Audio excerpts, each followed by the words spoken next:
gravar? Boa noite, é um prazer muito grande de estar aqui, mais um semestre com essa disciplina, juntamente com a minha querida colega, a professora doutora Regina Santos. Nós vamos dividir desde 20 horas e 10 minutos que nós abrimos a sala, que nós estamos aqui, né? Estamos aí aguardando a chegada de todos e de todas, para que possamos dar início às aulas. Vocês já me conhecem, todos acho que já foram minhas alunas, com exceção de Lília, e a professora Regina vai falar agora. Boa noite, meus alunos, meus colegas, meus companheiros de trabalho. Boa noite a todos. Nós estamos aqui mais uma vez para uma jornada de aula, que não vai ser aula, que vai ser uma jornada de conversa, de bate-papo entre amigos. Eu não conheço nenhum de vocês, porque não sou professora da licenciatura, eu estou sendo emprestada para o nível superior, e pelas mãos do professor Alexandre, pelas mãos do professor Jarbas. Então, eles acham desperdício eu ficar só na licenciatura e não querem me deixar aposentar. Então, eu estou aqui com a professora Raidalva, tendo o prazer de dividir essa disciplina com ela. Já é a terceira vez que eu ministro essa disciplina. Eu ministrei em 2019, 2018, quando ela era presencial. Aí, de lá para cá, depois chegou 2020, foi mês de pandemia, a gente administrou ela online, aí a gente resolveu dividir as duas, e nesse momento de novo, e eu fico muito honrada em ter vocês aqui, que como o Paulo Freire sempre disse, a educação é um processo que não tem fim, viver implica em aprender a todos os dias, a todos os momentos. Então, eu tenho muito que aprender com vocês, a gente tem muito que trocar, que aqui vai ser uma troca de experiência, o que eu tenho eu passo para vocês, o que vocês têm passa para mim, e nesse diálogo nós vamos fazendo o que Paulo Freire diz, aprendendo a cada momento. E sejam bem-vindos, é isso. Obrigada, Regi, sejam todos bem-vindos e bem-vindas. Lilian, pode falar, Lilian levantou a mão. Dá para, por favor, repetir o horário de quinta-feira? É porque quinta-feira, das 18h30 até as 20 eu tenho Libras. Não. Você está no horário, quarta e quinta. Mas a gente acordou aqui com a turma, com vocês, todos vocês concordaram, que as nossas aulas serão na quarta-feira, né? Das 20 horas e 20 minutos até as 22 horas e 20 minutos. Ok? Na quarta-feira, né? Isso, na quarta-feira. Dia de hoje, mesmo dia da semana, né? A data é diferente, mas no mesmo dia da semana, de 20 horas e 20 minutos até as 22, até as 22h20. E aí a gente conclui um único dia, ok? Ok, entendi. Eu pensei que era na quinta. Não, é na quarta-feira mesmo.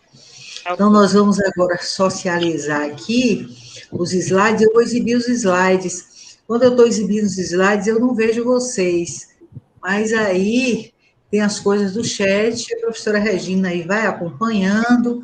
Ou, se vocês quiserem falar, vocês podem também abrir o microfone e falar, né? Porque quem passa os slides, quem exibe os slides, não vê quem está falando. Eu vou só interromper, vocês todos não riam da minha cara. Eu não sou familiarizada com esse ambiente virtual online. E quem administra as salas para mim é Raidalva. E era essa uma pergunta que eu ia fazer para ela. Quando a gente está passando os slides, a gente não aparece? Ela já respondeu agora. Isso. A gente aparece, mas a gente não vê as pessoas que estão na sala. Tá. Só aparece aqui no meu computador os slides. Vocês me veem os slides, mas eu não consigo ver vocês. Então, hoje, nós vamos falar sobre a educação de jovens e adultos. Esse componente curricular é a educação de jovens e adultos, né? E aí nós vamos falar desse panorama dessa educação de jovens e adultos no Brasil. Professora doutora Regina Maria Silva Santos, a professora Maria Raidalva Nery Barreto. Professora doutora Maria Raidalva Nery Barreto. Obrigada, Regi. Bem, a gente não poderia começar, né, diferente. Tinha que ser com Paulo Freire, aquele que colocou o oprimido no palco, né? Deu visibilidade ao oprimido. Então, ele diz que não há saber mais ou saber menos, há saberes diferentes. Então, nós temos saberes diferentes, estamos aqui hoje, no decorrer das demais aulas da EJA, fazendo essa troca de saberes. Eu acho que é por isso que a sala de aula ela é tão rica, né? Porque a gente faz isso o tempo todo, como diz Freire, o professor que ensina e aprende, e o estudante que aprende e ensina, né?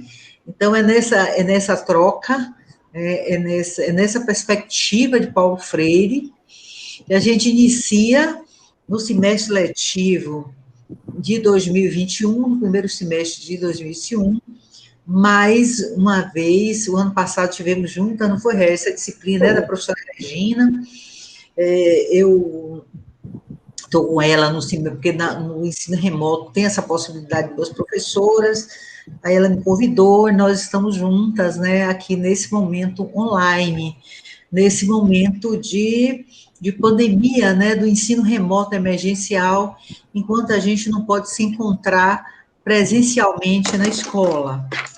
Então, vamos lá, o outro grande pensador vivo, o professor Kabengele Munanga, amigo pessoal da professora Regina, do professor doutor Adalberto Santos, né, que foi aluno, eles foram alunos do professor Kabengele Munanga. Eu tenho maior vontade de conhecê-lo, Regina, ainda quero realizar esse sonho. Ele diz assim: em todas as sociedades humanas, a educação é um monopólio do Estado. E, enquanto ideologia, o racismo se mantém e reproduz. A educação colabora na perpetuação do racismo, do preconceito, das desigualdades.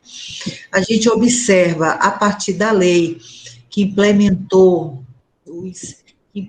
a cultura afro-brasileira e a cultura indígena na educação brasileira, a gente vem observando algumas mudanças no livro didático, algumas mudanças na forma de ensinar, na forma de discutir, né, os conteúdos. Até então, nós tínhamos tudo muito no modelo eurocêntrico, né?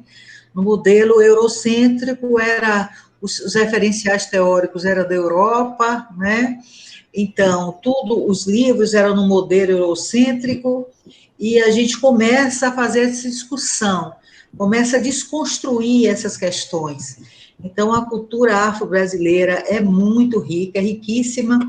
Eu tenho um amigo que a professora Regina conheceu, o professor Marcelo Pereira, que é da USP de Ribeirão Preto, e ele ficou encantado com Salvador, e principalmente com a Igreja dos Rosários dos Pretos, que ele disse que ali tem várias culturas que elas interagem entre si.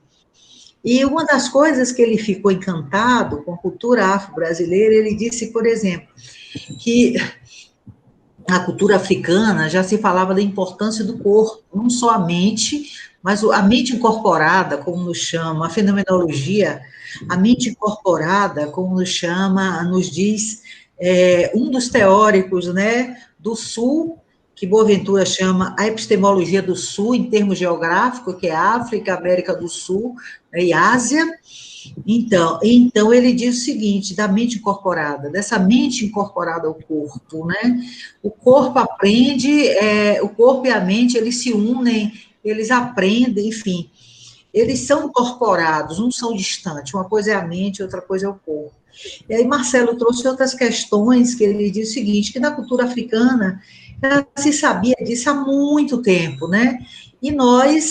E parece que nesse modelo eurocêntrico agora é que se discute, né, a partir de alguns autores, a partir dessa epistemologia do Sul, de franceses como Merleau-Ponty, se fala dessa mente incorporada. Então, são coisas assim, são ideologias que estão no nosso cotidiano, no nosso, digamos assim, aí vem Althusser, eu me lembro de Althusser quando ele diz o seguinte, ele dizia que a escola é aparelho ideológico do Estado, né? Então, como aparelho ideológico, ele reproduz, como o professor Kabengele está dizendo aqui, ele reproduz essa ideologia que o Estado quer que reproduza, né?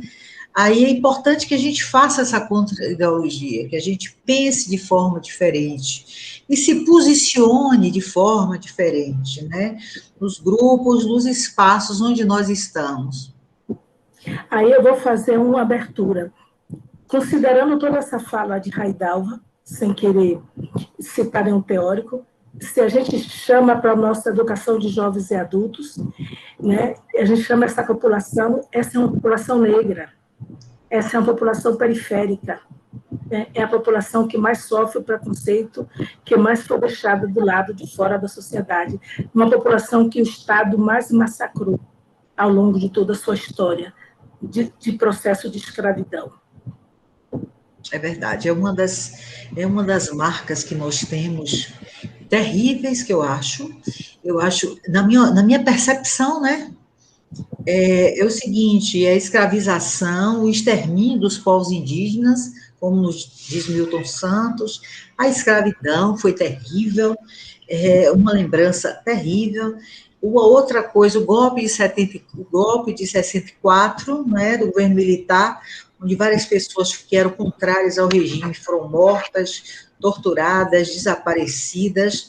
Então, e estamos vivendo outro horror agora, que é a questão da pandemia, hoje com mais de 2.242, eu acho, mortos. Então, é um outro momento muito difícil que nós estamos vivendo, né? E essa desigualdade se perpetua. Aí, Régia, eu me lembro que, por exemplo, na primeira Constituição brasileira, em 1824, ela negava aos negros e às mulheres o processo de escolarização, né? Então, os negros e nós mulheres tivemos o processo de escolarização negados pela lei. Olha que coisa, um processo de exclusão materializado na lei. Olha que coisa terrível, né? Nós vamos tratar um pouquinho disso, revendo um pouco da história da educação de jovens e adultos, né?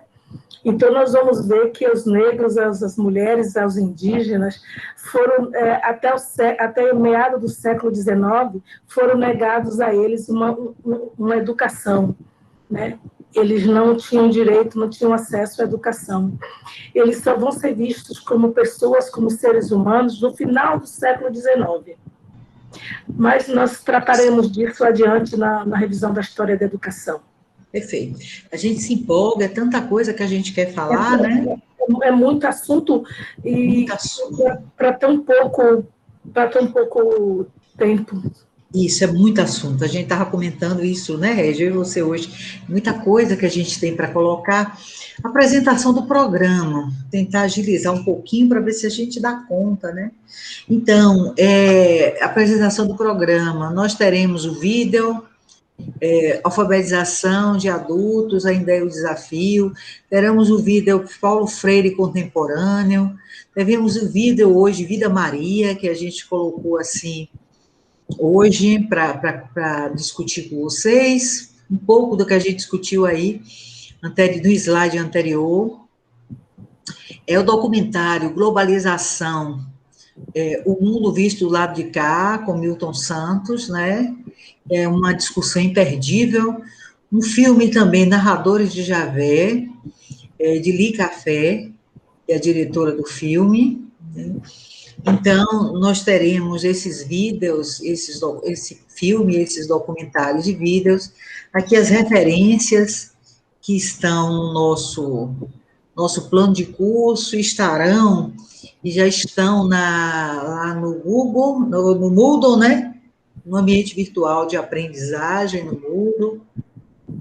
A forma de avaliação, ela será processual e contínua.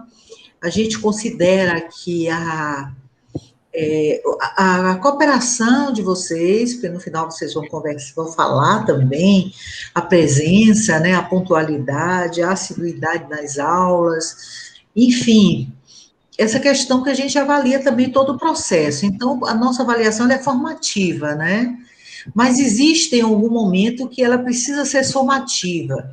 Então, nós precisamos preencher um SWAP, né?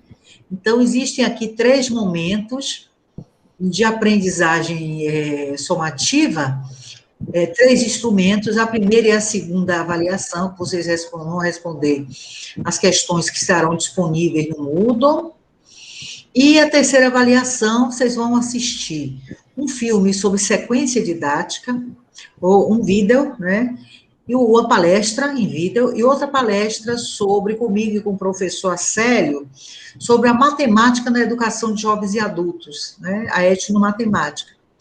E vocês vão construir individualmente uma sequência didática, tendo como base teórica a etnomatemática, referentes aos conteúdos do 7º ano do ensino fundamental. Eu vou colocar também, eu e a professora Regina, nós vamos colocar também nessa avaliação 3, vocês poderão ver a minha tese, que foi uma pesquisa que eu fiz na educação de jovens e adultos, tendo como base a etnomatemática de Ubiratã D'Ambrosio e o diálogo freiriano, né? A minha proposição é uma metodologia de ensino na matemática, com base nos pressupostos teóricos de Ubiratã D'Ambrosio, que é um professor ainda vivo da Universidade de Campinas. Ele cria esse termo etnomatemática na década de 70, né? E do diálogo freiriano. O diálogo é uma das categorias teóricas trazida por Freire. No vídeo, na palestra que eu faço, eu trago essas considerações, mas a gente vai colocar o link para que vocês possam aprofundar também, se quiserem aprofundar a leitura a partir de uma tese, a partir da tese. Bem, nós temos aqui, nós vamos deixar para colocar as datas depois, né? Os conteúdos programáticos, né? A história da EJA, a EJA em seus diversos tempos, conceitos históricos, quem são os sujeitos da EJA, os sujeitos da EJA é a realidade escolar, a alfabetização, a história, a vida e o pensamento de Paulo Freire, diversidade cultural e educação, professores, educadores e profissionais da educação de jovens e adultos, que aluno o professor da EJA quer formar, um aluno copista, um aluno reprodutor de ideias, um aluno pensante autônomo, quais as correntes e tendências pedagógicas da educação que permeiam o programa de educação continuada na EJA, as funções da EJA e da LDB, os marcos conceituais da educação a partir do último censo. Falaremos também sobre a andropedagogia versus a educação de jovens e adultos. Enfim, temos aí várias discussões ao decorrer do nosso trabalho. Agora, nós vamos realizar,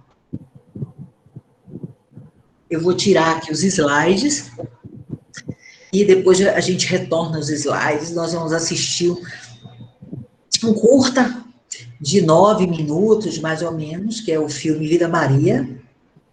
Ele ganhou prêmios, né? E depois nós vamos responder as seguintes questões. Eu vou ler aqui as questões, e vocês já vão pensando. Onde se passa a história de Vida Maria, a história do filme? No início do filme, a mãe diz, ao invés de ficar perdendo tempo desenhando o nome, vá para fora. Porque, para ela, para a mãe de Maria, desenhar o nome é perda de tempo. Maria José, já mais velha no final da história, tem a mesma reação que a mãe teve com ela, com a filha, Maria de Lourdes, quando estava escrevendo o nome do caderno. Por que essa repetição de pensamentos? As Marias da família retratadas no curta-metragem, já têm uma vida predestinada. Você concorda com essa situação? Aí nos demanda uma série de reflexões, né? E aí vocês vão ler a atividade assíncrona, vocês vão ler durante a semana até o nosso encontro, na quarta-feira da semana seguinte, um texto muito conhecido da professora Maria Clara de Pierro e de Sérgio Haddad, da Universidade de São Paulo, que eles falam da história da EJA do Brasil, desde o Brasil Colônia. Então, eu vou tirar aqui, depois a gente volta para esse slide e a gente começa a fazer as discussões, tá? E eu vou voltar aqui, vou voltar a ver vocês, parar a apresentação, e agora nós vamos apresentar o filme, né? O filme Vida Maria, compartilhar aqui. Vocês estão vendo? Estamos. Deixa eu aumentar aqui. Está dando para ver? Eu vou botar um pouquinho e diga se vocês estão ouvindo, tá? Estão ouvindo? Sim, pronto. Bem? Tá dando para ouvir bem? Está Tá pronto, ouvindo.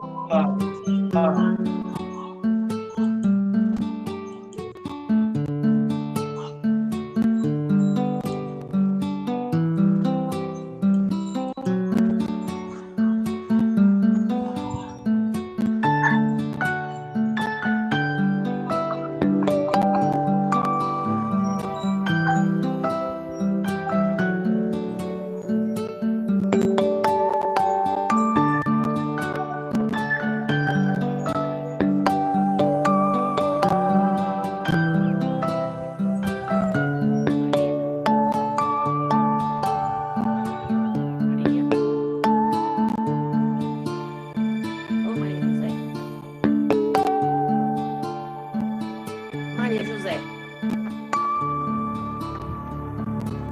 Oh, Maria José, tu não tá me ouvindo chamar, não, Maria? Tu não sabe que aqui não é lugar pra tu ficar agora? Em vez de ficar perdendo tempo desenhando o nome, vai lá pra fora arranjar algo pra fazer, vá. Tem um pátio pra varrer, tem que levar água pros bichos. Vai, menina! Vê se tu me ajuda, Maria José.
Benção, pai. Deus abençoe. Tudo bom, Maria? Tudo bom, Antônio. Vem aqui, deixa que eu levo. Não precisa não, Antônio.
Deus abençoe.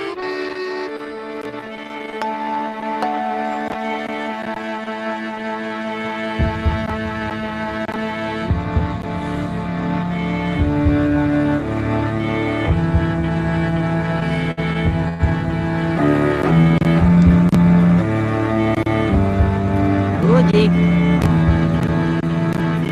Ô, Lude.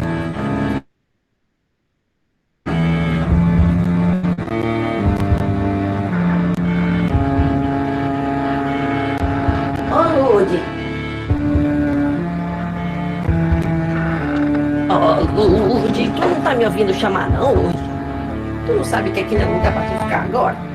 Em vez de ficar perdendo tempo desenhando o nome, vai lá pra fora arranjar o que fazer, vá. Tem um pátio pra varrer, tem que levar água pro bicho. Vai, menina! Vê se tu me ajuda, Lude. Fica aí fazendo nada. Desenhando o nome.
Bem, voltando aqui, encerramos aqui o filme, acho que deu para a gente deu para ouvir e ver, né? Interessante.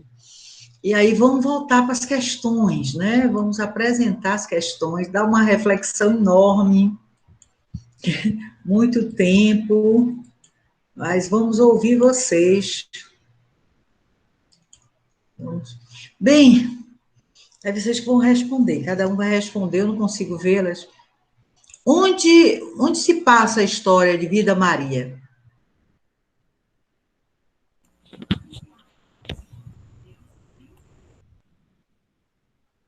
Podem ir falando, abrindo o microfone e falando.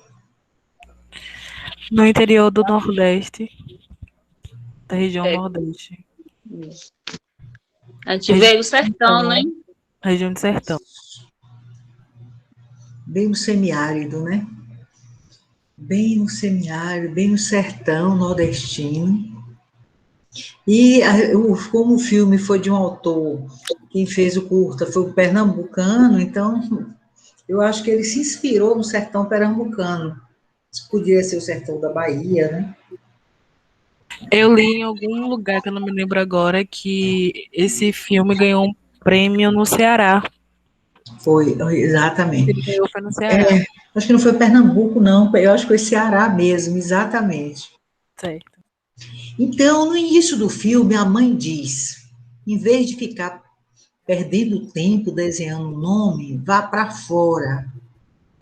Porque para a mãe de Maria José, e depois Maria de Lourdes, a última, desenhar um nome é perda de tempo, mas aqui está se referindo a Maria José.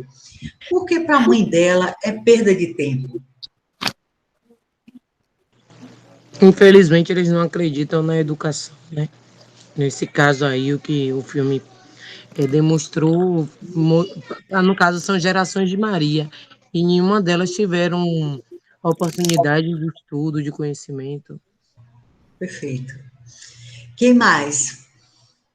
Entende-se que o trabalho da mulher nesse caso é ajudar nos trabalhos domésticos e não aprender a escrever ou fazer qualquer outra coisa ligada à educação. E sim os trabalhos domésticos do próprio lar, para que ajude a família, principalmente a mãe naquele caso. Sim. A perpetuação disso, né?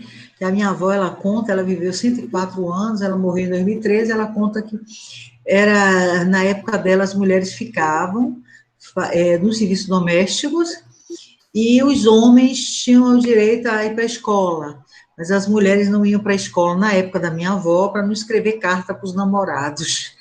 Então, Minha avó fala exatamente a mesma coisa. Diz que o pai, ela sempre disse, né, que o pai dela não deixava ela ir para a escola porque dizia que ela ia escrever cartinha para o namorado. E ela acabou fugindo e foi casar longe. Pois é. Então, quem mais gostaria de comentar esse comportamento de Maria?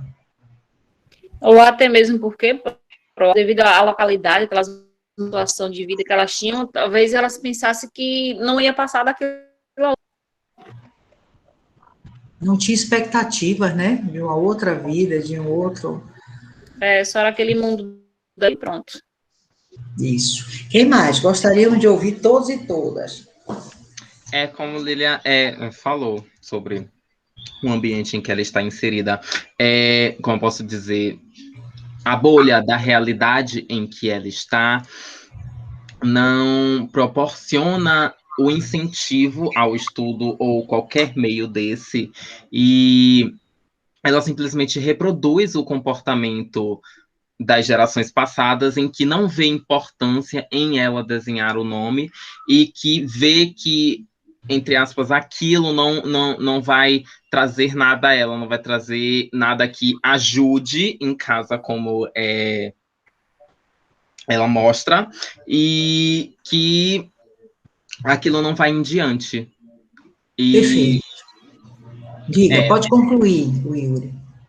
Na realidade dela, é levado a crer isso, é dito isso a ela, é largado de mão aquilo que ela estava fazendo para que ela se ocupe puramente, faça puramente aquilo no ambiente, na bolha, no contexto em que ela está, sem nunca mudar isso, sempre repetindo o ciclo. Perfeito. Agora eu vou fazer uma pergunta para vocês. O Estado tem responsabilidade perante essa situação? Sim, de quebrar esse ciclo, né? Da quebra desse ciclo. A corresponsável, né? Vamos dizer assim. Sim. Por aquela situação, né? Por a mãe ter vivido isso, pela avó ter vivido isso, por ela estar vivendo isso. Relações menos complexas, né? Mas sim, ela foi ajudar, vai dar água para o animal, coisas do dia a dia que realmente são necessárias, né? E que uma criança não deveria fazer, porém, é uma questão cultural daquele contexto ali. Ok, perfeito. Então, a professora Regina falou, ela vai trazer esse histórico da EJA na próxima aula, como nós estávamos comentando aqui, né, desse processo de escolarização das mulheres, dos negros, materializado pela lei, que eu acho isso extremamente cruel, pela Constituição, a primeira Constituição brasileira, de 1824, né, se perpetua enquanto cultura, né, e o filme traz isso, né, essa perpetuação desse processo de exclusão que acabou se transformando cultural, né, também uma questão cultural, passando de geração para geração, a ausência do Estado, com referência, vocês colocaram aí, intervir, a quebrar esse ciclo, né, a quebrar essa história. Então, nós temos aí várias questões, né, e às vezes essa pessoa, uma dessas Marias, pode acontecer, ela ficou a infância, a adolescência ajudando os pais, né, fazendo os trabalhos domésticos, e depois ela vai para a classe de educação de jovens e adultos. Aí eu vou fazer uma outra pergunta para vocês. Uma dessas Marias, elas têm potencial suficiente para aprender a ler, escrever e dar continuidade aos estudos? Sim, todas teriam, se no início elas tivessem sido barradas psicologicamente pela mãe, né? Que isso aí foi um ciclo. Iniciou da primeira e foi aí sucessivamente. Mas se a primeira Maria tivesse tomado uma postura diferente, todas teriam oportunidade de crescimento, de conhecimento. E está falando é de Vânia? Priscila. Priscila, ok, Priscila, perfeito. E aí eu vou fazer outra pergunta. Vocês acreditam na educação de jovens e adultos? Vocês acreditam que os sujeitos da educação de jovens e adultos, eles aprendem? Eu acredito, eles têm uma força de vontade muito grande. Até porque não teve oportunidade pelas coisas que aconteceram no passado. Então, quando eles encontram a oportunidade de obter esse conhecimento, são bem mais esforçados do que muitos jovens. Perfeito. Eu uma vez fiz uma pesquisa, participei, apliquei os questionários de uma pesquisa de educação de jovens e adultos no semiárido baiano. O diretor falou para mim: eu não acredito na educação de jovens e adultos. Eu saí lá chocada. E eu digo uma coisa, eu lembro muito de Vygotsky. Vygotsky diz, ele trouxe, né, no início do século XX, ele foi preso pelo racismo, porque era um homem judeu, né, e um homem com a cabeça muito libertária. Ele morre na prisão aos 38 anos, mas deixa um legado enorme, um grande gênio, se dedica à psicologia. E ele diz o seguinte: quem trabalha com a educação especial, ele traz o grupo de pesquisa dele, que é ele, Lura e Leontiev, eles são fantásticos, e Vygotsky, ele diz o seguinte, que na educação especial a gente deve focar nas potencialidades que esses estudantes têm. A mesma coisa eu faço dele as minhas palavras. Na EJA, a gente deve focar nas potencialidades que esses sujeitos têm. Esqueçamos que ele não teve oportunidade, no tempo certo de estudar. Esqueçamos que qualquer tipo de dificuldade que eles venham apresentar, é importante que nós, professores da EJA, acreditemos nos nossos estudantes. Acreditemos no potencial educativo que eles têm. A gente vai falar também sobre isso a partir de Vygotsky, né, a partir de Martha Kohl, na terceira aula, e ela nos diz que se ele não tem nenhum problema de visão, se ele não tem nenhum problema de saúde que atrapalha os seus processos cognitivos superiores, a memória, a atenção, a percepção, ele aprende tranquilamente. Então, a gente vai trazer, né, essas questões, mas é uma coisa muito importante. Eu concordo com Vygotsky, é algo que eu trago para a minha vida, né? Acreditar nas potencialidades que o sujeito tem. Se ele não está conseguindo aprender, porque tem algum problema que está atrapalhando o seu processo cognitivo. Alguma doença, hoje, algum problema de saúde, né? Algum problema emocional. Eu tinha um aluno que ele não aprendia de jeito nenhum, mas eu fui descobrir, eu sou vindo da escola da educação básica, fui diretora de escola, quando eu chamei a mãe e descobri por que ele não aprendia. Porque o pai era alcoólatra, quando ele trabalhava, era um adolescente, 17 anos, ele trabalhava durante o dia no comércio, à noite ia para a escola. Quando ele chegava da escola, ele andava a noite toda no pátio, fazia tudo, mas não entrava na sala de aula. E a mãe disse que o pai era alcoólatra e que espancava esses meninos quando chegavam em casa à noite, depois da escola. Então, o medo que ele vivia, a situação psicológica que ele vivia, ele tinha problema cognitivo, problema de base neurológica, descalculia, esse tipo de problema, né, disgrafia, algum problema de base, não tinha problema de base neurológica. A sua cognição, seus processos cognitivos, eles eram comprometidos por conta da situação emocional que ele vivia, né? A gente tem muitas questões, muitas coisas dessa natureza. Mas vamos lá, senão a gente acaba adiantando as outras aulas. A terceira, mais uma pergunta. Maria José, já mais velha no final da história, tem a mesma reação, vocês até já falaram sobre isso, a mesma reação que a sua mãe teve com ela, a filha, Maria de Lourdes, escrevendo seu nome do caderno. Por que essa repetição de pensamentos? A gente até conversou. Edivânia, você pode comentar, por favor? Depois Elismar, eu não sei se ele já comentou, quem ainda não, quem já comentou também pode fazer comentários também sobre esse questionamento aí. Como eu havia dito anteriormente, ela faz essa repetição do pensamento dentro da própria família. Como o Yuri tinha citado, elas continuam dentro de uma bolha.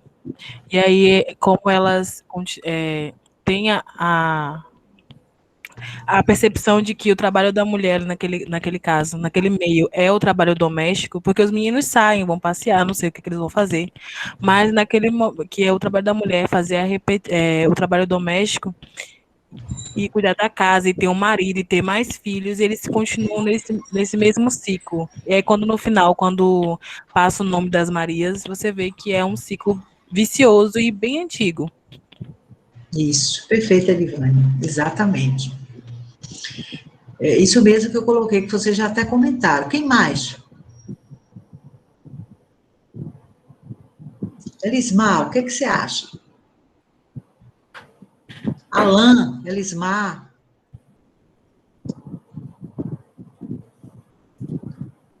Comentaram aí, como o nome deles era propício ao não uso da educação, então existia esse ciclo vicioso aqui, que a mãe acabava dando para os filhos. Ok. Alain que falou, foi Elismar? Alain. Elismar, o que você acha, Elismar? A internet dele não está muito legal. Ah, tá bom. Mais alguém que não falou ainda? Porque eu não estou vendo vocês. Tem mais alguém, Regi? Não, eu só vou fazer uma consideração. Eu não sei se tem mais algum dos meninos aí, ou meninas. Ok, pode fazer. Alguém falou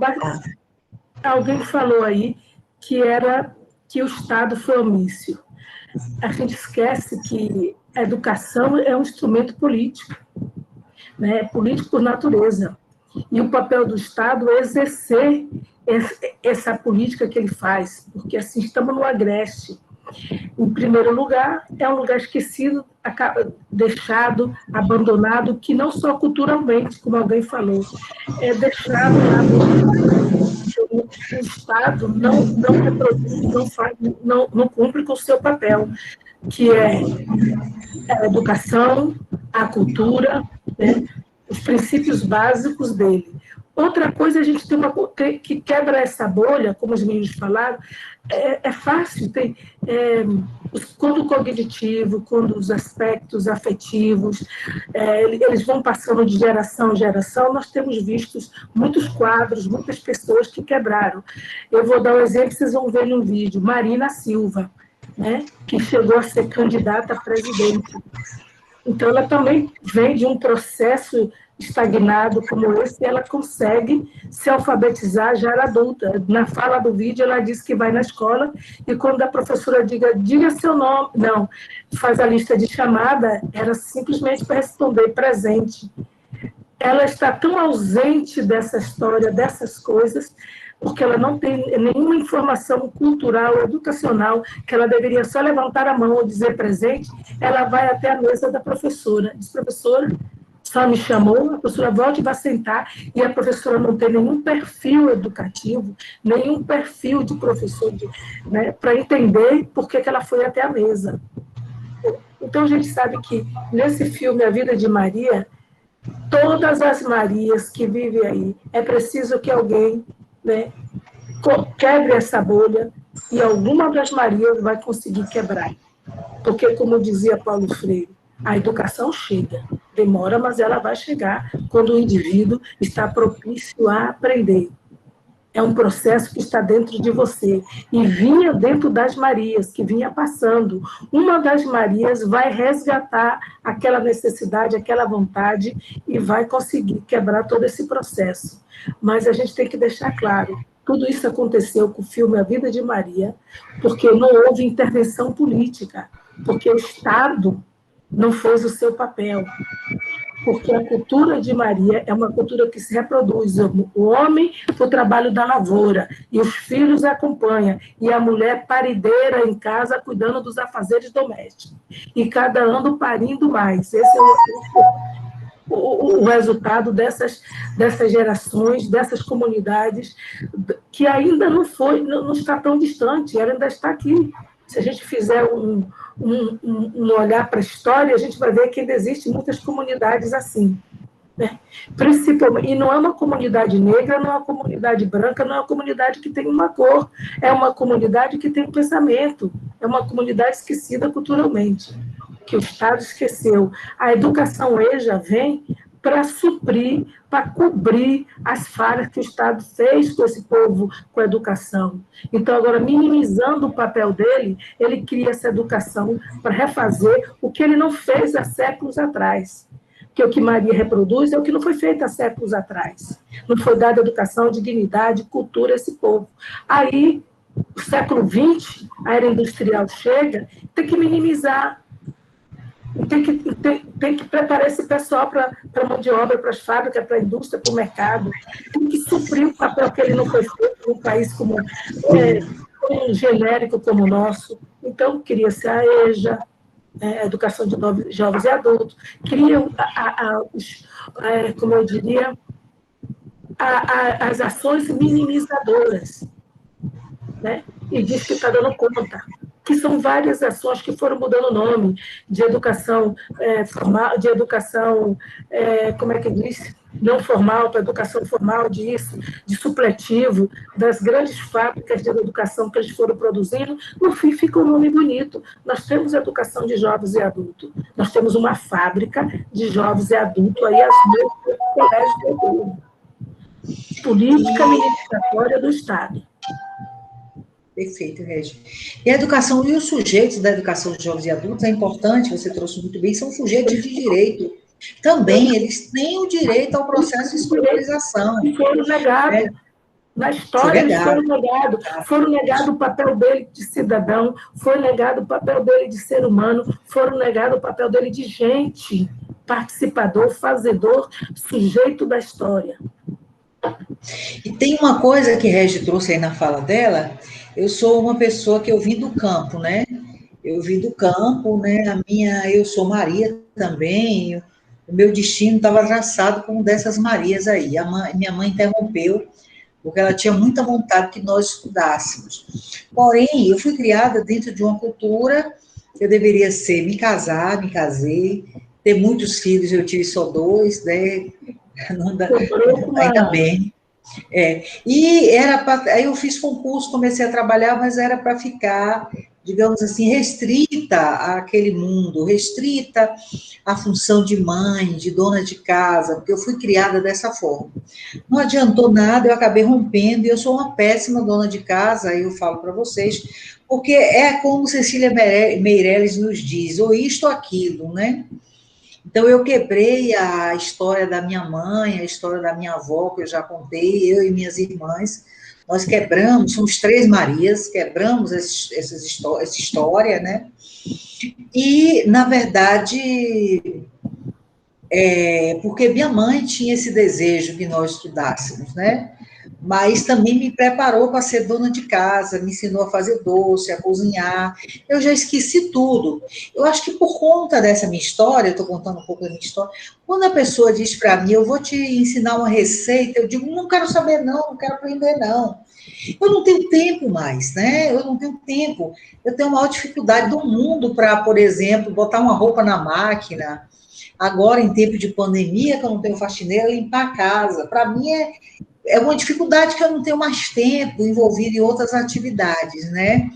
Então, nesse caso, né, eu tive na história da minha família, das Marias da minha família, Eu tive a minha mãe, que de alguma medida me tirou desse destino, mas, por outro lado, a questão cultural ainda estava presente, trouxe um outro destino para mim. Eu me casei muito nova, a primeira pessoa que conheci, tem toda uma história um pouco parecida aí com a história de Maria, mas que eu consegui, digamos assim, sair dessa história, né?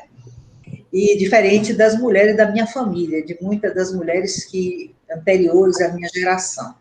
Então, há uma pergunta que a gente coloca aqui. As Marias da família, retratada no curta, quer dizer, no curta-metragem, no filme, vocês já responderam, já tem uma vida predestinada. Vocês concordam com essa situação, com essa vida predestinada?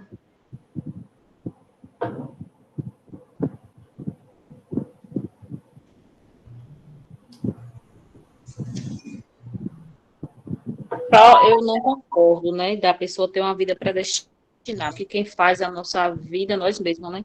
O nosso destino, acho que cada um que traça, né? Como a senhora mesmo deu a senhora deu seu exemplo aí, a senhora mesmo traçou, né? Não seguiu aquele padrão que era de família, né? A sua mãe quebrou aquela... Se quem mais? Porque as Marias poderiam continuar no campo, né? Elas poderiam ter um processo de escolarização e teriam optado para trabalhar no campo, mas elas iam trabalhar no campo, ficar no campo com outra visão, né? Com outra leitura do mundo, não é verdade? Com outra releitura do mundo, porque a leitura do mundo elas tinham. Enfim, com outra releitura do mundo, né? Sem essa repetição, né, essa predestinação que a gente vê no filme. Alguém mais? Regi, gostaria de falar? Então, eu, contradizendo a história de Raidalva, de história de vida, a gente não pode contradizer, porque a história de vida cada um traz, já falaram, mas assim, e a história de Maria, eu digo o seguinte, cada um faz a sua história, né? Tem uma música de Caetano Veloso, que eu não esqueci agora, que ele diz assim, é uma identidade perdida no mundo e cada um vai buscar a sua história. Porque, assim, também fui criada em comunidade, e diferentemente de Raidalva, eu sou negra, né? Porque no nosso país, a classe mais sofredora, mais abandonada, mais estigmatizada foi o negro. E como disse Elza Soares, a carne mais barata do mercado é a carne negra. Se a gente anda pelas periferias e pelos cantos, o que mais a gente vê é o negro. Agora, nesse momento pandêmico, quem mais está sofrendo, quem mais está se acabando nos hospitais do SUS é negro, né? Então, porque é a carne mais barata que vai para o mercado. Então, também nasci como negra, sofri as mesmas mazelas que Raidalva sofreu, talvez um pouco mais, porque quando Raidalva entra no ônibus, as pessoas dão lugar para sentar. E quando eu entro no ônibus, ninguém me dá lugar para sentar, mesmo eu sendo velha, porque eu sou negra. Então, o que é que eu passo? Os negros que nasceram, que se criaram nas periferias, né? Que nasceram nas periferias das grandes centros, se criaram nas periferias. Eu, infelizmente, não tive muita sorte de ser criada nas periferias, porque eu fui criada também no interior do estado da Bahia, uma cidade que eu amo muito, Santo Antônio de Jesus. E de lá, nós partimos para o mundo, mas com todas as mazelas. Meus pais separaram, enfim, minha mãe teve que ser uma Maria, lavar roupa, fazer o diabo a quatro para nos educar. E ela disse que a única coisa boa que ela poderia... Né? Aí ela disse que a única coisa boa que ela poderia dar para a gente era educação e comida, isso não ia faltar. E graças a Deus, os 5, talvez na fala de Beto, vai ficar mais claro isso. Os 5 conseguiram, né, fazer o que ela queria, estudar. E ela disse que só morreria quando os filhos dela tivessem emprego de verdade. Para ela, emprego de verdade seria funcionário público, mesmo que fosse gari, porque ela dizia pinga-pinga, mas cai no bolso. E, graças a Deus, ela morreu todos funcionário público. Então, isso foi era uma coisa que a gente devia a ela, e toda vez que a gente fazia um concurso, que estudava, e a força dela estava ali, e a gente conseguiu. Então, eu digo, e hoje eu sou diferente de Raidalva, né? Como Maria, Fui aquela música de Milton Nascimento, Maria, Maria, é o som, é o cor, é o suor, é a dose, mas forte, aquela que lava, que passa, que cozinha, que sabe cozinhar, que sabe lavar, que sabe passar, e que eu digo a meus alunos, nessa história toda, arrume 2 horas de estudo por dia. Se puder arrumar 4, melhor. Mas se não puder, seja dono de casa, crie, trabalhe e façam 2 horas de estudo por dia para quebrar, para sair dessa história. Então, aquelas Marias, para mim, não saíram da história, não romperam essa bolha, porque não teve as condições psicológicas, físicas, materiais, sociais, para pular a história. Porque se o Estado tivesse, eu volto de novo, vocês vão ver que todo meu é político, Boal já dizia, educação é um instrumento político, a serviço de quem faz política. Paulo Freire diz, educação é um fenômeno político. Então, e se eu tenho esse instrumento político na mão, na escola, no campo, na fazenda, as Marias da terceira geração pularia. Minha mãe não sabia ler nem escrever. Minha mãe, foi ser alfabetizada depois da gente adultos. Tanto que a gente guarda as primeiras cartinhas, eu guardo quando ela mandava para mim, para São Paulo. Eu não sabia nem ler o que ela mandava. Mas eu recebia e devolvia outras coisas. Minha sobrinha, que hoje está aqui, que eu tomo conta da minha sobrinha neta, foi criada com minha mãe. Era quem escrevia as cartas para minha mãe. Minha mãe estava escrevendo e ela consertava, fazia outra atrás para a gente conseguir entender. Mas a gente estava numa sociedade onde tinha os apoios psicossociais, os apoios políticos funcionando com as parcelas, mazelas que o Estado podia dar da precariedade, e aquelas Maria não tinha, desde a primeira até a que rompeu a história. Então, se a gente volta, mas elas não quiseram, elas não puderam, elas foram criadas para o campo. Se elas tivessem educação, se tivesse apoio psicológico, político, social, era para o campo. No campo, ela seria como eu. Trabalhava, estudava, tomava conta de casa, porque eu trabalho. Hoje eu já fiz atividade doméstica, já lavei roupa, já fiz jantar, fiz almoço e fiz jantar. Já fui casada, só não tive filhos. Essa graça que nem Raidalva tem, esses meninos lindos, eu não pude ter. Então, quando a gente vê, eu não estou discordando de Raidalva, eu só estou batendo no ponto para que a gente saiba que politicamente, que a gente não pode deixar de tratar a educação como instrumento político. E não pode deixar de tratar o aluno, de conhecer o aluno naquilo que Raidalva fala, o psicológico, o cognitivo, como é que está ele. Aí é outra coisa. O papel do Estado faliu com um sujeito que cognitivamente não tinha condições psicológicas, sociais. Mas que às vezes a gente tem alunos no IFLA que tem toda uma estrutura familiar, eu dou aula no primeiro ano, tem toda uma estrutura familiar, casa bonita, pai, mãe, vai levar de carro, e o aluno não emplaca, ele não sai do lugar. Mas ele tem tudo, ele tem carro, ele tem isso, por que ele não sai do lugar? Porque psicologicamente, cognitivamente, ele tem um problema que precisa ser tratado. Né? E às vezes a gente tem aluno, eu tenho alunos que sei muito bem da realidade social, que vai para a escola por causa da merenda. Mas quando ele está bem merendado, como ele está com Raidalva, tem um aluno que ela apadrinha, quando ele tem tudo, toda a situação dele... Nós apadrinhamos, né, Régio? Você também. Ele produz, você entendeu? Então, o filme de Maria leva vários questionamentos, me leva politicamente para várias outras correntes, para várias outras coisas, e eu não tinha assistido, me deu uma dor tão grande, um nó no peito aqui, porque eu vi situações, a gente que anda pelos interiores, a gente que é pesquisadora, eu dei aula em Barreiras, né? Eu trabalhei em penitenciária. Então, quando vê, a gente vê situações que me dão um nó aqui nesse filme.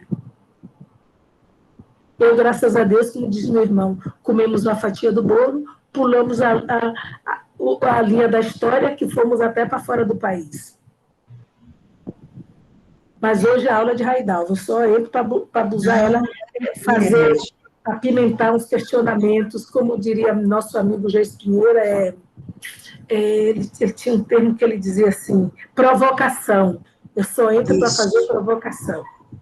Exatamente. Como a professora Estela, ela diz que nós, professores, aí você fala do professor G, me dá uma saudade, eu que tive a honra de ser aluna do professor G, né, e eu era a primeira aluna a chegar na sala para beber daquele conhecimento que ele tinha, daquela fonte de conhecimento, de saber, e era a última a levantar da sala. Eu sentava bem em frente ao professor G, e aí me lembro, tirei até 10 com ele, diante do meu interesse. E a última vez que eu o encontrei foi em uma cidade do interior, ele estava fazendo um trabalho, e eu disse assim, professor G, eu sou sua fã. Quando aparecia alguma coisa, uma vez ele apareceu na televisão, eu fiquei assistindo naquele programa que era feito por Jorge Portugal, né? Ele trazia considerações muito boas. Aí, Regis, sempre que fala do professor Geis Pinheira, dá uma saudade enorme do professor Geis. Meninos, porque a gente compartilha coisas comuns. Amigos comuns. Eu, mas Raidalva, compartilhamos amigos comuns. Ela foi aluna de Gei e eu dividi casa, tive uma outra relação de amizade com o Geis Pinheira. Nós moramos juntos e teve uma relação muito boa. E ele era realmente um grande mestre, um grande professor, um grande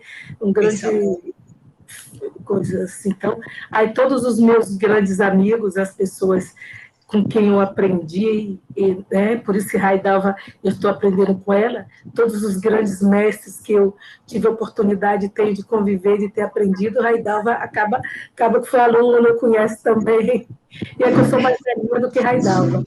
Então, eu tive a oportunidade de viver o Bascadinho. É verdade. Eu não tive a honra e a oportunidade de ser aluna do professor Cabim Mas talvez tenha a honra de conhecer ele, breve. Ai, com fé em Deus. Então, tinha outra coisa que eu ia colocar aqui, mas me falhou aqui a memória, eu não anotei, eu gosto sempre de... Por isso que eu digo aos alunos que esta aula é um grande bate-papo, é um grande diálogo aberto, que eles não podem ficarem calados, eles têm que participar, interromper e participar, porque aqui é um aprendizado que vai e que vem. Aqui a gente não está aquele professor hermético fechado, professor sabedor da verdade, não. Aqui é um diálogo, vocês têm uma participação muito grande, um conhecimento muito grande, muitos questionamentos a fazer, muitas provocações, como dizia meu amigo. Sim, fale, eu me lembrei. Eu não copio nada, nem trago nenhum teórico assim de cabeça como Raidalva. Eu vou deixar só isso agora. Eu fiz como um grande mestre me ensinou. Bota tudo no liquidificador, tritura, o restante é o que eu sei fazer. O que não triturou é o que eu não aprendi. Interessante, Regis, os meninos vão ver com a etnomatemática, matemática na EJA, você trouxe isso muito bem, eu trago isso na minha tese, eu trago isso, né, enquanto achado da minha pesquisa, que existem saberes matemáticos disponíveis na mente, né, na memória de todas as pessoas, pronto para serem acionados a qualquer momento. É mais ou menos isso. Então, é importante que, a partir do diálogo freiriano, a gente converse, a gente descubra esse universo vocabular, e não existe só uma etnomatemática, existe uma eu trouxe que o curso é de matemática, existe uma etnogeografia, uma etnomedicina, uma etnociência, uma etnogeografia, enfim, diversas áreas do conhecimento. Porque a gente não consegue adquirir, digamos assim, dominar plenamente todas as áreas do conhecimento. Então, o que é que acontece? A gente cria no nosso grupo cultural saberes que nos permite que coincidem, no caso da matemática, eu posso falar, por conta da pesquisa, coincidem com os saberes escolares, né? Eu pesquisei uma comunidade de trabalhadores do CISAL, e que eles faziam contas complexas de razão e proporção. Eu fiquei emocionadíssima quando eu vi isso. Eles tinham conhecimento aprofundado, eles realizavam operações aritméticas complexas, que coincidiam com os conteúdos escolares da matemática científica, da matemática escolar. Mas eu preciso dialogar com esse aluno, conhecer essa etnia, principalmente, eu estou falando da EJA, né? Estou falando da EJA. Em relação o primeiro o sexto ao nono ano, aí é uma outra conversa, mas principalmente aqueles que trazem, que participam de grupos culturais diversos, né, como um dos sujeitos da minha pesquisa, que ele trabalhava de segunda a quinta no CISAL, ele fazia aquelas operações todas complexas. Claro que existe ponto de convergência entre as operações matemáticas, e ele trazia, bem, quinta-feira ele ajudava o primo na padaria, sexta-feira ele trabalhava na feira livre, e no domingo pela manhã ele só descansava domingo à tarde. No domingo pela manhã, o que era que ele fazia? Ele preparava a ração dos animais, aí ele usava muita fração, porque ele comprava a ração, dividia em 8 partes, ou 7 partes para cada dia da semana. A vitamina para os animais ele também dividia em 7 partes, misturava, guardava e já deixava, né, essa alimentação pronta. Mas é importante que a gente entenda esse universo cultural, que a gente respeite esse universo cultural, que a gente dialogue com esses sujeitos para conhecer esse universo cultural, esse universo vocabular, como nos diz Freire, né? Ele alfabetiza usando o universo vocabular dos sujeitos com que ele alfabetizava. Então, é importante que a gente conheça e que a gente respeite. Eu estou falando de mim. Eu que vim da zona rural, então o meu vocabulário era um vocabulário das pessoas da zona rural, hoje não é mais, porque meu nível de interação ao longo desses meus 60 anos, desde o período que eu adentrei a escola, eu, com 6 anos, andava 8 quilômetros, 4 para ir para a escola de professora leiga, viu, e 4 para voltar, e aí aos 7 anos eu fui para a escola, e a minha mãe descobriu que eu não sabia ler, e me ensinou bem rápido soletrar, eu já conhecia as letras, e eu fui embora. Consegui progredir. Enfim, porque de alguma forma eu já tinha uma consciência fonológica, tinha já alguns conhecimentos. E aí a questão da alfabetização, né? Então foi fácil de acionar. E ela acionou, mesmo tendo sido, ela fez até o segundo ano, né, do ensino fundamental, em uma escola rural, enfim. Mas eu noto que quando eu adentrava, ia para a escola, existia um desrespeito muito grande, eu consegui superar isso, existia um desrespeito muito grande com o meu universo cultural, né? As palavras, o que eu usava, né? Eu me lembro que tinha um outro aluno também, que era da zona rural, e as pessoas colocavam, eu dançava quadrilha com ele, né? Então, era tudo eu e ele, e por incrível que pareça, nós dois fomos os que tivemos o maior nível de escolaridade, né? Ele fez doutorado em cardiologia na Universidade de São Paulo, é um grande pesquisador na área. Hoje ele é tão famoso que o nome dele nas clínicas, ele ganha um percentual só para colocar o nome dele na clínica, porque quando a pessoa vê o nome dele, chama os demais clientes, né? A clínica ganha confiança. Ele, por exemplo, atende um dia só na semana, 4 horas da clínica, e coloca o nome dele e ele ganha um percentual só pelo nome dele. Vocês verem que a gente chega onde a gente quer chegar, né? Apesar dos castigos, apesar de tudo. Então, é importante isso, né? Que a gente respeite, que a gente considere, que a gente dialogue com o nosso estudante, que a gente conheça o seu universo vocabular e, sobretudo, o respeite, o considere. Então, isso é uma coisa que eu vou falando da minha experiência também pessoal, que eu trago aqui para vocês, então, na verdade, quando eu resolvi pesquisar os saberes matemáticos de uma determinada comunidade de trabalhadores do Sisal,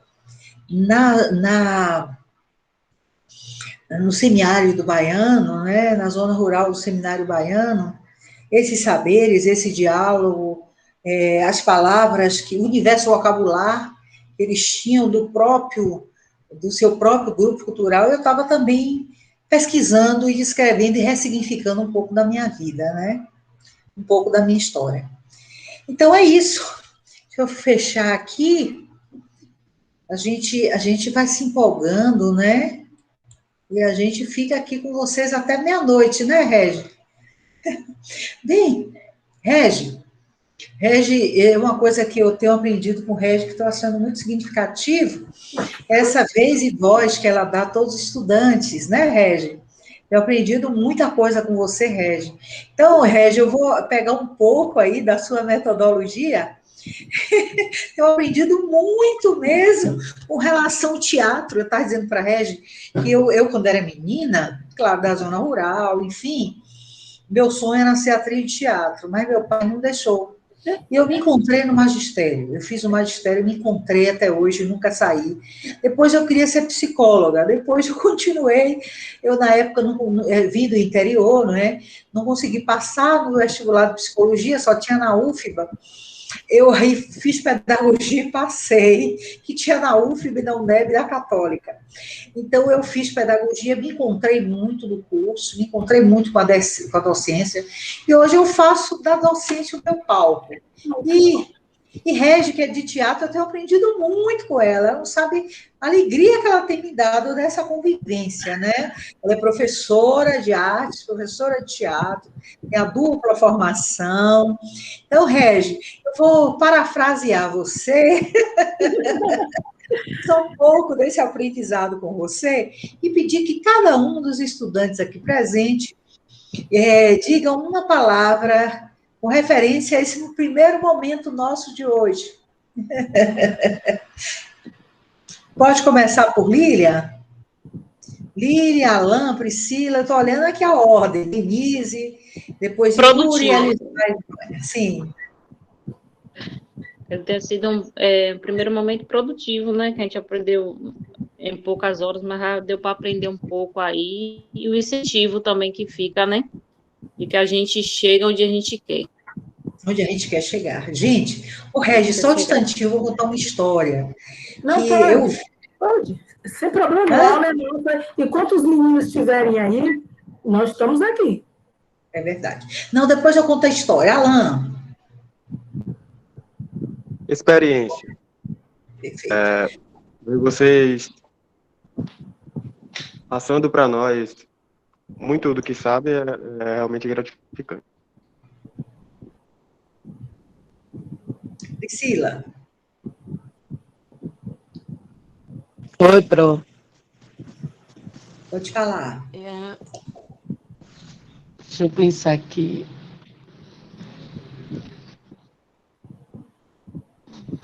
Eu acho também experiente, Pro. Okay. A oportunidade de nos apresentar novas ideias, novos pensamentos. Obrigada. Denise.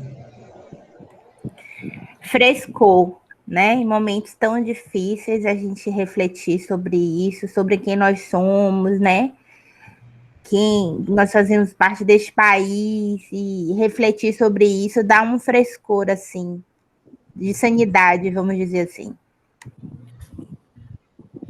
Yuri, obrigada. Obrigada, Lília, Alain, obrigada, Priscila, obrigada, Denise. Yuri. Oi, assim, você mais, a palavra da verdade, força, conhecimento, força principalmente por todas as coisas que vocês passaram e que a gente tem que passar para adquirir o nosso conhecimento, para adquirir as coisas que a gente tem e que ainda quer conquistar. E ouvir tanto um pouco da história de vocês, quanto do conteúdo dessa aula e o quão isso é importante, e a ênfase na educação ser um ato político. Inclusive, eu nunca mais vou pensar em educação sem essa frase em seguida. Foi uma coisa maravilhosa, inclusive. Foi um prazer te conhecer, Regina. Eu nunca tinha tido aula com você, eu não te conhecia, e foi ótimo. Obrigada. Elismar. Aprendizado. Desde o semestre passado, que eu tinha pego essa matéria semestre passado, eu não tive a oportunidade de concluir. Eu achei que eu ia conseguir assistir essas aulas durante a tarde, e eu não consegui acompanhar durante a tarde, que era o período que eu trabalho. Mas, enfim, novamente estou aqui esse semestre, espero aproveitar mais. Hoje falei bem pouco, né? Quase nada. Eu estou com uma internet horrível aqui, péssima. Vocês estão cortando a minha voz. Eu espero participar mais nas próximas aulas, aprender muito e muito com vocês. A professora Raidalva, sem comentário, eu já conheço aí há algum tempinho aí, né, professora? Professora Regina, prazer em conhecê-la. Estou conhecendo agora a professora Regina. Prazer em trabalhar com vocês, né? Espero aproveitar bastante essa aula e essa matéria de EAD, o EJA, no caso, que eu tenho algumas ideias sobre o EJA, já que eu participei de alguns momentos anteriores aí no EJA, propriamente dito, em escolas públicas, e eu, então, pretendo aproveitar bastante essa matéria. Obrigada. Edvânia. Uma palavra que eu escolhi para descrever o nosso momento hoje foi surpreendente, porque eu nunca tinha tido uma aula com duas professoras ao mesmo tempo, e eu percebi que quanto cresce enquanto a gente está aprendendo, quanto as palavras se complementam, mesmo que às vezes pareçam que vai para caminhos diferentes, mas agrega bastante no nosso desenvolvimento, e eu achei incrível essa dinâmica de vocês, então eu agradeço. Eu também não conhecia a professora Regina, e é um prazer. A professora Raidalva eu conheço desde o meu primeiro semestre, então é muito bom ter as duas como professoras nessa jornada que a gente está tendo aí, iniciando hoje. Obrigada, Edvânia. Então, eu estava falando, Regi, que é de teatro, eu fui assistir uma peça com Hilton Cobra, que ele traz a vida de... Cobrinha. Isso. Ele ensinava a vida de Lima Barreto. Lima Barreto, traga-me a cabeça de Lima Barreto. Traga-me a cabeça. Eu falei para a Lanusa assistir, porque eu sou Lima Barreto, eu sou negra, né? Nossa, então, que coisa linda. É demais. Cobrinha foi... aí você vai dizer, você conhece todo mundo. Cobrinha foi amigo da gente e queria muito que Beto fosse trabalhar com ele lá na Fundação Palmares. Nossa, e aí ele traz a vida, na perspectiva da peça, ele traz a vida de Lima Barreto no início do século XX. O preconceito terrível que ele sofre, terrível, ele sofre tanto preconceito que ele enlouquece, morre precocemente, porque ele era brilhante, né? Muito brilhante. Ele só vai ser descoberto um século depois que vai se descobrir as obras de Lima Barreto. Então, Lima Barreto tem uma coisa que eu acho muito interessante, que o Tom Cobra trouxe na peça. Ele dizia assim, Lima Barreto: eu quis entrar na faculdade de engenharia, né, que hoje antes era ali da Coroa Vermelha, que hoje é a Universidade Federal do Rio de Janeiro. Eu quis entrar, eu entrei. Eu quis fazer tal coisa, eu fiz. Né? Então, eu acho interessante isso, né? E ele quebra com todas as teses higienistas da época, né? Desse modelo preconceituoso. Então, fantástico. E aí eu disse, nossa, aí eu me lembrei um pouco de mim, bem... Eu quis entrar, eu vim da zona rural, mas eu quis entrar na universidade, eu entrei, eu quis fazer a pós-graduação, eu fiz, eu tinha um sonho muito grande de dar aula na pós-graduação, estou realizando esse sonho, então eu entrei onde eu quis entrar, né? E aí eu coloco muito a questão, eu coloco sempre no meu Facebook, os livros, as coisas que eu faço, como uma forma de dizer para as pessoas que me conheceram há muito tempo atrás, olha, eu eu fiz e estou fazendo aquilo que eu sempre quis fazer. E posso. E não só eu posso, mas todas as pessoas podem. Né? Todos nós podemos. Então, é como o Lima Barreto dizia, eu quis fazer isso, fiz. Eu quis fazer tal coisa, fiz, todo mundo pode, todo mundo consegue. Então, eu acho que essa lição aí da vida dele é uma coisa fantástica, né? E... Só dizendo que o espetáculo é demais, é demais. E se você, se você passar meia hora conversando com a cobrinha, vai ser igual como você vem conversar com o Beto. Eu venho, eu não quero parar de conversar. Então, eu fiquei, assim, apaixonada. Eu nunca vi uma peça tão interessante e ele vai quebrando todas as teses que não fizeram sentido na época, não fizeram atualmente e nunca farão. Não é verdade? É um monólogo. É um monólogo. É um monólogo, mas fantástico mesmo. Se ele trouxer novamente esse monólogo cartaz, eu vou assistir outra vez, porque é fantástico. Deixa eu agradecer antes de você terminar os meninos. Yuri e alguns outros mais aí, Elisimar. Olha, tem uma coisa que eu não gravo muito o nome de vocês, eu vou trocar muito, eu não sou muito ligada nessas coisas. Então, eu chamo todo mundo de menino, de menina, porque na minha idade eu não fico gravando o nome, eu me permito, depois dos 60, como dizem os amigos psicólogos, ser eu mesma. Então, eu sou eu mesma, não vou gravar muito, não. Mas, assim, eu agradeço a que vocês tenham gostado da minha aula, porque vocês já gostaram, a aula não é minha, eu só interrompi a aula de Rai. A menina que disse que é boa aula nesse sentido, é porque aqui não é uma aula. Eu costumo dizer aula, eu dei de manhã com meus alunos do integrado. Aqui é uma conversa com colegas de trabalho, porque daqui a pouco vocês serão professores, ou já são professores, e a gente vai se encontrar nos corredores aí para discutir o que vocês estão fazendo, e como vocês estão fazendo, e por que vocês estão fazendo, aquelas perguntas de metodologia. Então, a gente não vai mais ficar aqui, não, porque a aula de Rai eu não vou entrar, ou porque a aula de Regina eu não vou entrar, ou porque eu discordo daquele pensamento eu não vou falar. Não, é para falar. É para colocar, é para vir. Eu não tenho esse método tão organizadinho como Raigalva. Eu caminho por outra linha, ela já acabou de falar. Eu venho do teatro, eu venho das artes. Ao contrário dela, eu agora estou entrando na educação, apesar de ter feito educação, porque eu queria fazer como Raigalva, um pouquinho de cada coisa. Eu queria ser atriz, não dava para ganhar dinheiro, meus pais não queriam, então eu não podia ser atriz. Então eu queria fazer isso, não podia. Então eu juntei a educação artística com a arte, com a sociologia, e fui fazendo esse casamento e deu certo. Porque eu fui fazendo um pouquinho de cada coisa, né? Mas não vou falar da minha história de vida, porque também é muito longa. Então, não está aqui para falar disso. Estou aqui para falar que nossas aulas vai ser esse diálogo. A cada momento, a gente vai interromper, contar uma passagemzinha da nossa vida pessoal, como um momento de ilustração da aula, para ilustrar a aula, e não para nos engrandecer.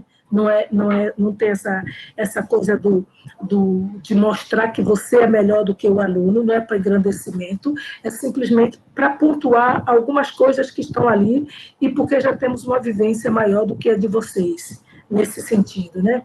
Eu tenho uma vivência talvez maior do que a de Rai, porque eu sou mais velha do que Rai. Tenho uma vivência maior do que a de Rai, porque morei muitos anos fora, estudei muitos anos fora. E Rai é apaixonada pela cidade onde me deu, que Gilberto Gil disse que a Bahia já deu a ele régua e compasso. E eu sempre digo, São Paulo me deu régua e compasso. Então, a Bahia não me deu nenhuma régua, nenhum compasso, nem nada. Tudo que eu sou, eu agradeço a meus pais e o que eu aprendi lá fora em São Paulo e no mundo. Então, assim, muito bom. Eu não posso falar você que me falou, que agradeceu por eu falar em política, eu vou dar um pouco da história, uma revisão da história da educação no Brasil, para ver onde vocês entenderam onde é que entra a EJA. Mas eu não posso falar de educação sem falar de política.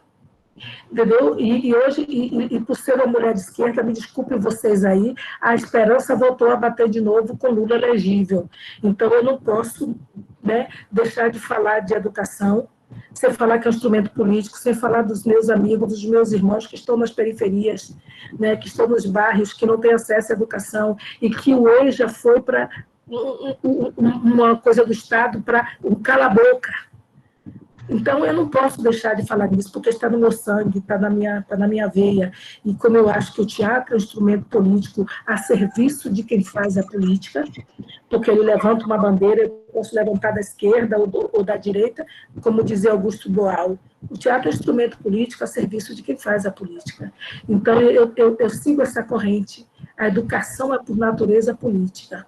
Então, eu me desculpe, não é fazendo política, não é fazendo bandeira. Já acabei de dizer que eu sou Lula, né? Eu não sou petista, eu sou lulista. Mas não é fazendo política, sei que está gravado, se algum dia essa fita, sem nenhum problema. Mas minhas aulas não dá para eu tratar sem falar um pouco do papel do Estado, do papel da cultura, de que sujeitos são esses, quais foram os sujeitos que deixaram. Então, que bom que você vai gostar da aula. E para vocês, foi muito bom, muito axé ter todos vocês aqui, sala bonita, sala presente. Vou pedir um favor a vocês, como eu pedi a meus alunos de manhã. Botem a carinha de vocês para eu ver esses moços bonitos, essas moças bonitas. Não precisa se encantarem. Faça como eu, de dentro de casa mesmo, botem a cara. Correto? Olha, é sua.